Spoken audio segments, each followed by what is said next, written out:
And this is why, in the end of the spectrum, you have transgenderism. Because even the core of your identity will be up to you. How can we order society towards the good that you defined, I think, very well in God, nation, and family? How do we return to that? There are various theories of the cycle of civilization. We may be looking at one point back on politics now and saying Marine Le Pen was a moderate we should have joined. Churchill may have been right that Europe spent itself in 2 world wars and has lost vitality and confidence in its own values. But I don't think that's true of the majority of Americans, although it's certainly true of American elites. A generation of brainwash that's happening at universities, in the film industry, and in journalism, in television, almost everywhere, mind-numbing propaganda instead of art, instead of journalism, instead of scholarship. The spirit of the masses is not that deeply influenced by this shallow propaganda. Postmodernism and all this identity politics, it's going to die of boredom. My name is Stefan Tompson, and I'm the founder of Visegrad24, and I'm here on the ground in Israel, filming interviews with a series of politicians, journalists, and historians. I'm here with Gadi Taub, a man who is described, by Wikipedia at least, as an illiberal. That's hilarious. Why are you described as an illiberal? Because for progressives, anyone who criticizes them is a Nazi. And so I'm surprised that I'm just illiberal and not anything worse. And you know what happened to progressivism? The left is now an American phenomenon, even in Europe. And what I think happened to them is that we keep saying communism, but we're not noticing that they have become more individualistic than the right. So what happened in American society is that you have a capitalist, democratic society of immigrants, and the question of how to handle it is what would stop it from disintegrating. And conservatives came with the right answer, and they said, family, nation, and God will keep society from just collapsing. And so the left skipped over the right to the radical individualistic side. And what they are doing, if you just don't listen to what they say, what they are doing is they are attacking any form of solidarity. Anything that creates solidarity became attacked by the left based on a postmodern radical idea of individual freedom. And this is why, in the end of the spectrum, you have transgenderism. Because even the core of your identity will be up to you. It's Ralph Waldo Emerson. It's Nietzsche without evil that is the core of American individualism. And therefore, they call anyone who's a patriot a fascist. They call anyone who supports the family a homophobe. And they call anyone who is religious a messianic fanatic. You say they are anti-solidarity, which is an interesting thing because of the amount of use of the word solidarity in the left's messaging. If you look at the Gaza encampments, they were literally called the Gaza Solidarity encampments, that there is a rallying cry, you know, in our thousands, in our millions, we are all Palestinians. How would you explain this phenomena of rallying around this Palestinian cause, especially in America? And I do agree that there is an element of what you're saying about the European left is definitely cosplaying as the Americans, taking American problems, transplanting them on European soil, and sort of Black Lives Matter, for example, in the UK. British police officers are broadly not armed, and yet, you know, they were saying BLM, stop shooting us, as there's no one shooting you here in the UK. But so going back to that, to the solidarity aspect, how would you explain this phenomenon of rallying around Gaza if it's all individualistic? That it's always a bluff. And the center of the bluff is identity politics, which is supposedly a continuation of Marxism, right? This is how you present it to students. You say, well, Marx talked about class solidarity because he thought that oppression was economic, but oppression is also in terms of identity. And so we will create a coalition of all the oppressed because their identities have been oppressed.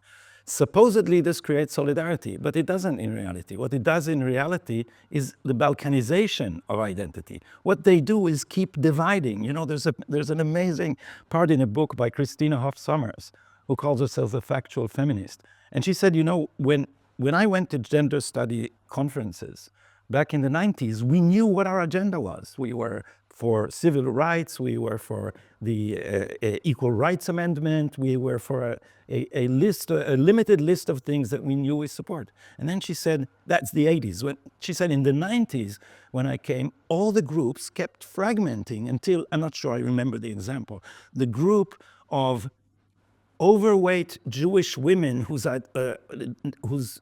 sexual identity was in transition divided between allergic and non-allergic, telling the non-allergic that they were coming with dry cleaning clothes which were making the other women sneeze. So I guess that group had 3 people in it, and still it kept dividing because the core of it is no one will define me from the outside, which is, again, this is American individualism. This is Ralph Waldo Emerson. And the idea that this creates solidarity is absurd. What it creates, look at what did Obama do in the United States?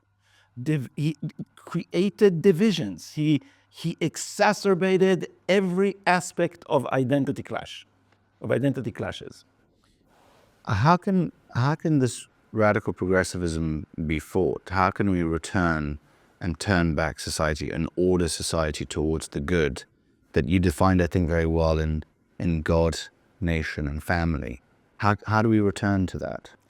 I think that the key to returning to it is understanding what happens when we lose the Western anchors of a free society, when you realize what the threat is. And then, first of all, you know, in terms of ideas, it falls apart immediately. When you go in a corridor in Columbia University and you see a seminar about queers for Palestine, you know where this will collapse. You go do a parade in Gaza. Let's see you survive that. So once you defend the oppression of women by Muslims in terms of respecting their identity, the contradiction is already there. But it will only become a social force when people realize what Ayaan Hirsi Ali is describing in her latest book, Prey. When women are again slapped on the ass on the streets of Germany, they will start waking. So of course, you'll have the crazy one saying, well, he raped me, but I understand that this is an act of resistance because he was oppressed. Well, you have these crazies. But most people will not want to be raped or have their daughters raped in the name of multiculturalism. And this will create a reaction. So some societies maybe are already gone, and I don't know what they will do. You know, you look at France, so I'm not sure, you know, it will go submission, Michel Houellebecq. But it will go somewhere. It may go somewhere sinister. And we may be looking at one point back on politics now and saying, Marine Le Pen was a moderate we should have joined, instead of what can rise on the other side of it. How much of the West do you think is still left, putting it in very dramatic terms? You mentioned Michel Houellebecq and Soumission, and this idea that as migrants enter a country with completely different values, they erode the natural order of the country that they came to. And in Soumission, of course, they democratically win the vote, radically transform France. How much of the West do you think is actually, and is in the context of both migration, but also the erosion of Christendom, be it the Roman Catholic Church or be it Protestant churches that have been significantly weakened in terms of their influence on society? We've seen the complete collapse of church attendance rates across the West. So Israelis often have a tendency of speaking about the West and the West's values and saying you have to support us because these are your values. But how much of those values are actually left? I don't know.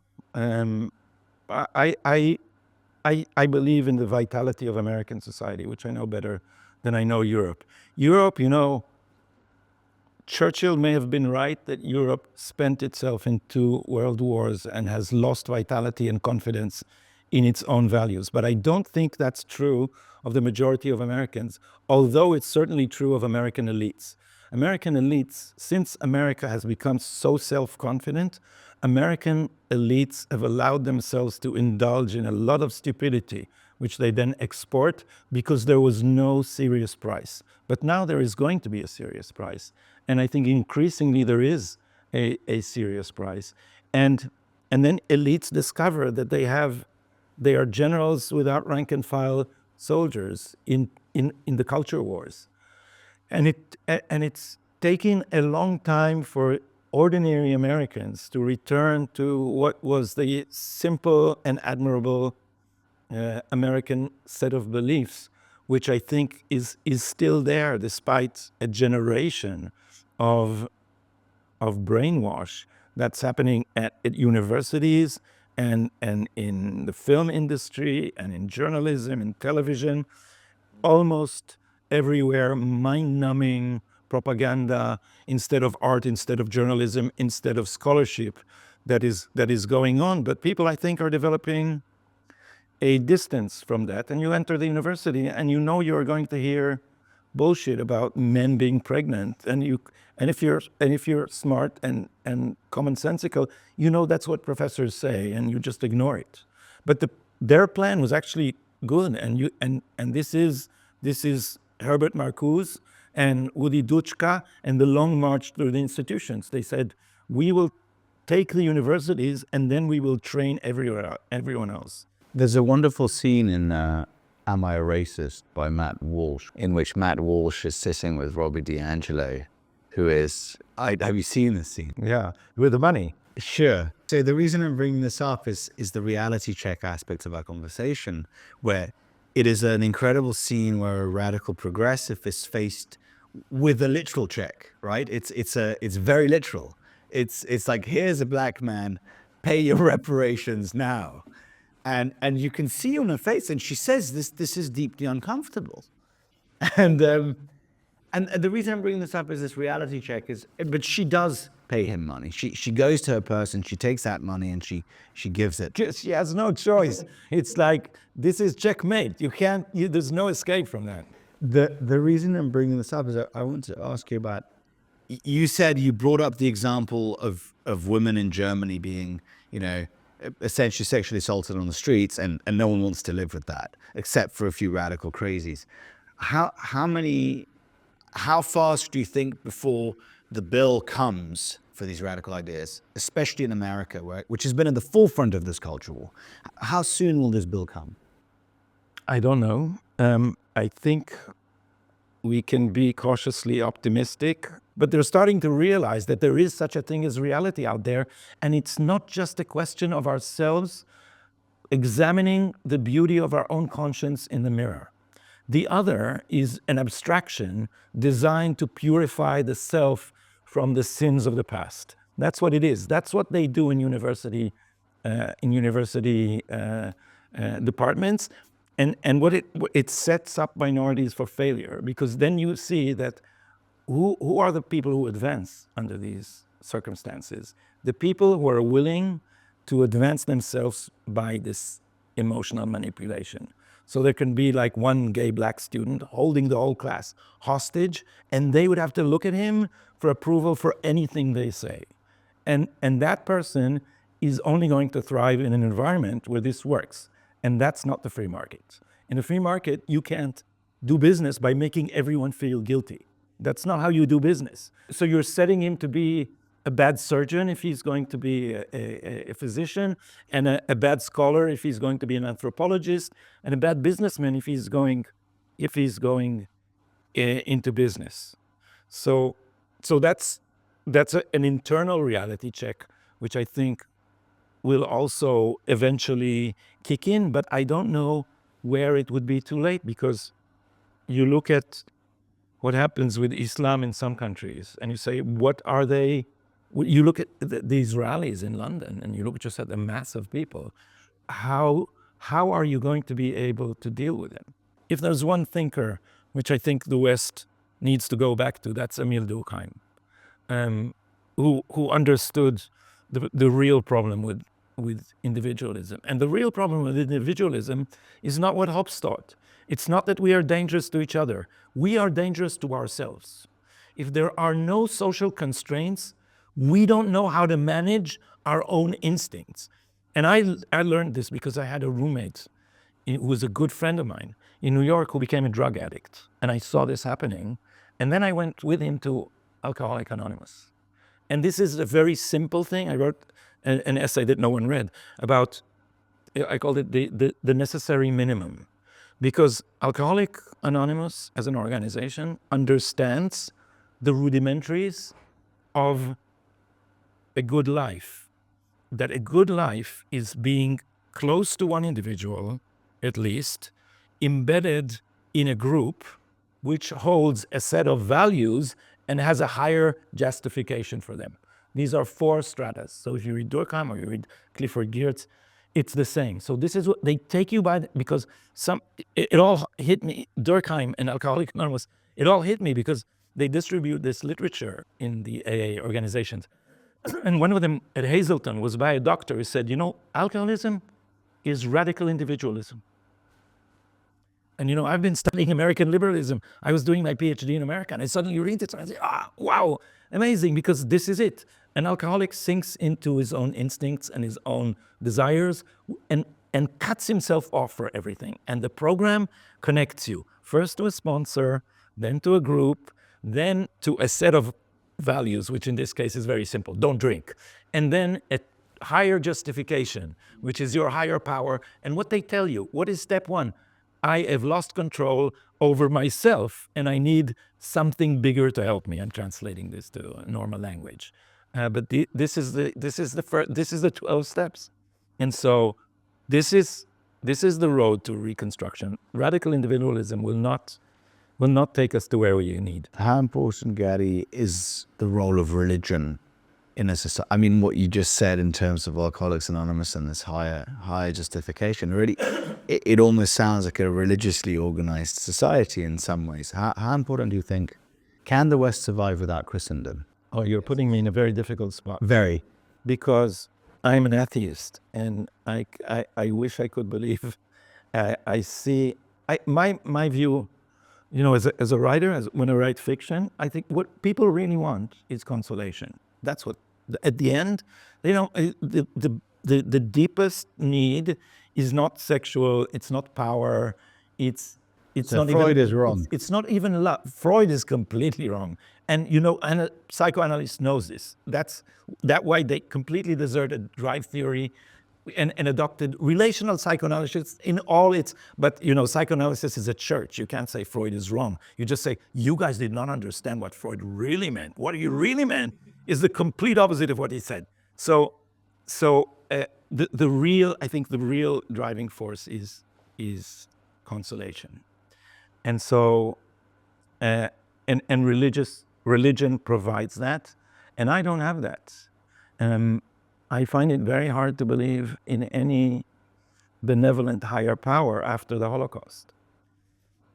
And I can't deny that October 7th has strengthened that view, but I understand completely the individual need for it, and I understand the social need for it. And my colleague Mike Duran, who was a Catholic and is religious, we co-host a podcast together, laughed at me because this last Yom Kippur I went to the prayers and the public prayers, and I went there not because I suddenly was born again, but because the left is trying to ban public prayers in Tel Aviv, and Tel Aviv municipality actually did that, and the Supreme Court supported it until it got scared, and now it overruled that. And it overruled that, but the organization that sued us for it decided, in the name of peace, decided not to conduct the prayers. So a group of us, yours truly included, the atheists, said, we are going to do it. If they don't do it, we will do it. And a bunch of religious people and secular people and agnostics went and did it.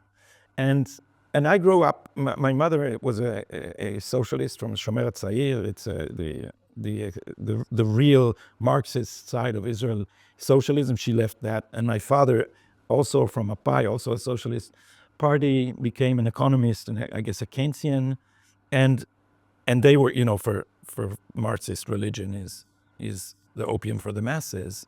I did not grow up on that ideology because my family always treated religious ceremony in terms of tradition and identity. And then, if I may refer back to drug addicts, I got to know this former addict who was a criminal in the 70s, a real, gangster in the 70s in Tel Aviv, and he became a drug addict. And then I knew him. He's now a pensioner from a Tel Aviv municipality. And there was an amazing hummus place in this used to be poor neighborhood near the Carmel market.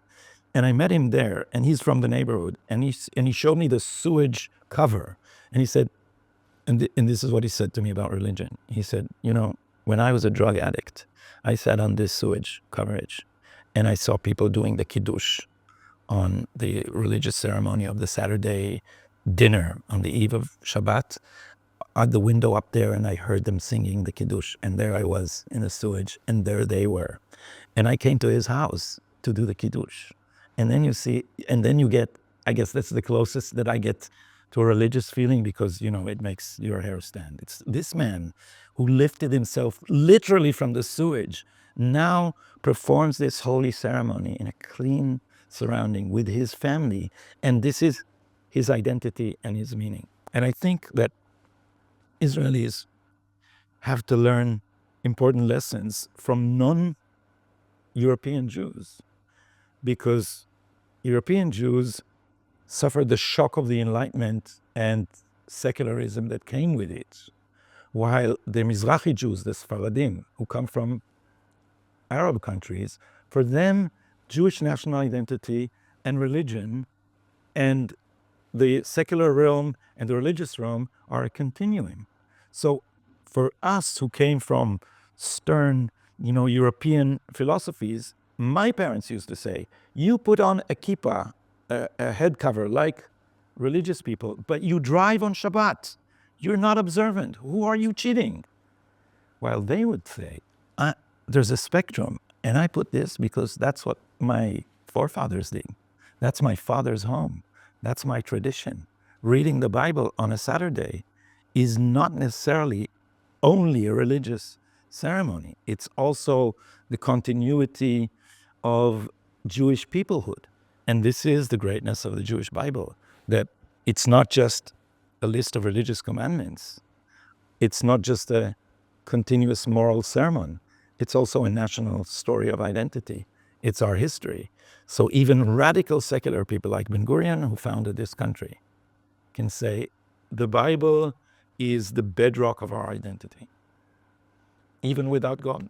No, there's this wonderful saying that says that as long as the Jews have kept Shabbat, Shabbat has kept the Jews. Yeah. The Jews have been incredibly good at being a stateless people that have retained identity. Incredibly rare, repeated by some Central and Eastern European countries that have managed to be stateless for 100 years, 150 years, depending on how you look at it. But, clearly Judaism is central to, the religion is central to retaining Jewish identity for such a long period of time. And this is the analogy that I'm trying to make, or perhaps I'm asking you about, is can the same be said, can the West survive without Christendom?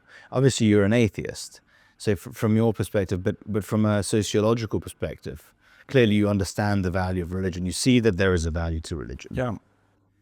But then also my knowledge is mostly American, and their Protestantism is less of a unifying force. And you see it rising now in South America, evangelical Christianity. I don't know in Durkheimian terms if it's thick enough to perform what Catholicism did for Europe. Do you think that the West has been defeated by its own victory?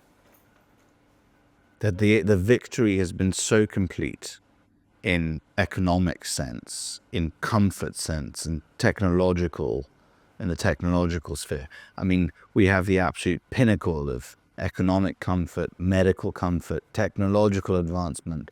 We haven't had, the West has not known a war on its own soil since World War II broadly, if you don't consider obviously Yugoslavia to be part of the West. But broadly speaking, the US and Western Europe have not known war on their own soil for 80 years.